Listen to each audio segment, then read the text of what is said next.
The last NASA space launch was in 2011. That's over a decade ago. Why has it been so long, and what has been going on in the meantime? Here are the top 5 unsettling reasons NASA stopped going into space. Number 5 on this list is danger. Maybe this number on the list would be better titled risk versus reward, honestly, because that's basically what it boils down to. Space travel is by far the most dangerous form of travel that we have. Like, everyone has heard someone tell them before that whenever you get in a car, you are taking a risk, which is true. You could get in a car accident at any point in time. But a lot of times, those car accidents result in little fender benders, and for the most part, nothing major. If your space shuttle breaks down though, like even if a tiny little thing goes wrong, then that is very likely the end of your entire existence. And obviously, we've seen this happen before.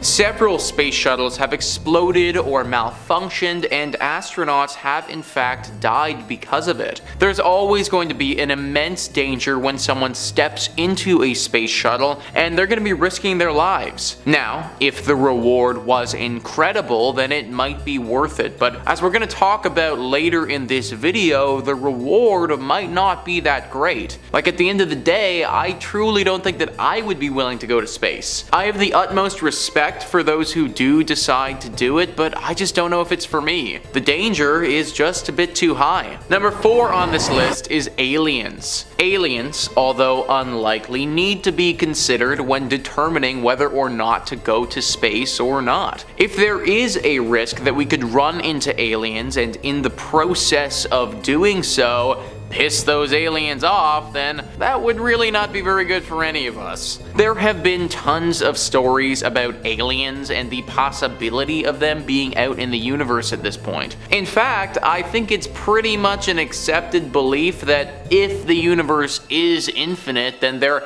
has to be life somewhere else in the universe. But it could be closer than you think. One famous story is that of the knock. Tanya Sirohi writes, "First off, there's no sound in space. There's only vacuum. And this is precisely what makes this story a strange one. Back in 2003, astronaut Yang Liwei, the first to be sent into space by the Chinese space program, was sitting in his space shuttle when he reportedly heard a knock. He described it as someone knocking the body of the spaceship, just as knocking an iron bucket with a wooden hammer would sound. Apparently, he's not the only one to have experienced this. There were other Chinese astronauts between 2005 and 2008 who've reported hearing similar sounds. A lot of people have heard this story and credited it to being aliens. A lot of people have heard this story and credited it to being aliens that caused the sound. If that's the case, then it's something NASA really needs to consider if they ever want to go to space again.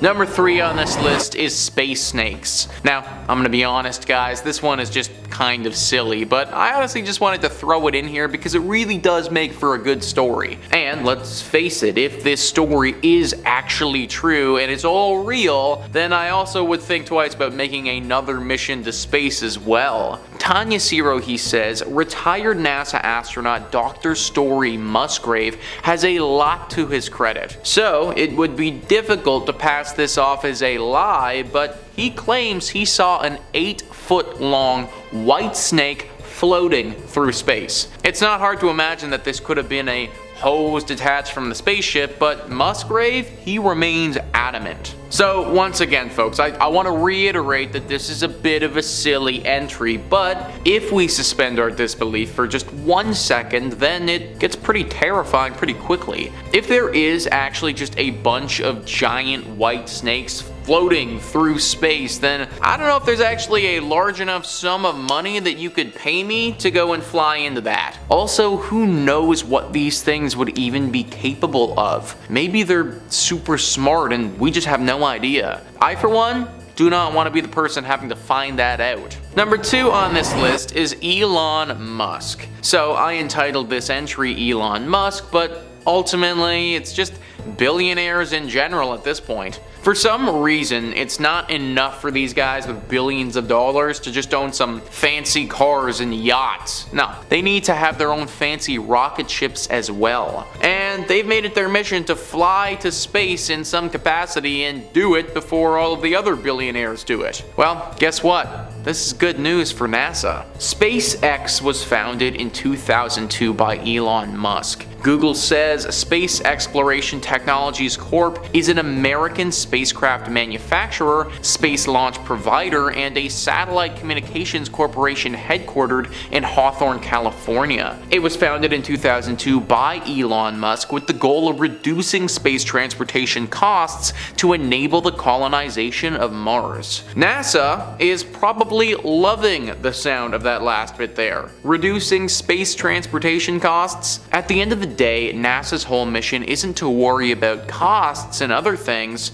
It's research. They want to research space and learn more about it. If I'm NASA, then I'm looking over at Elon Musk and thinking that this guy might be a really nice guy to get close to. Let Elon Musk do all the work and fit the bill of going to space, and you can tag along for the ride and complete your mission of researching stuff along the way. If someone else is gonna do all the legwork for me, then it honestly just makes sense that I sit back and strap in for the ride. Billionaires, for whatever reason, have decided that they want to take the reins on this one, and I think NASA is happy to let them. And number one on this list is money. Even NASA, one of the richest organizations in the world and a group that is tackling problems such as space travel, runs into money problems. At the end of the day, our society is built on the back of the mighty dollar, and if you don't have enough of said dollars, then you're not going to be able to do what you want to do.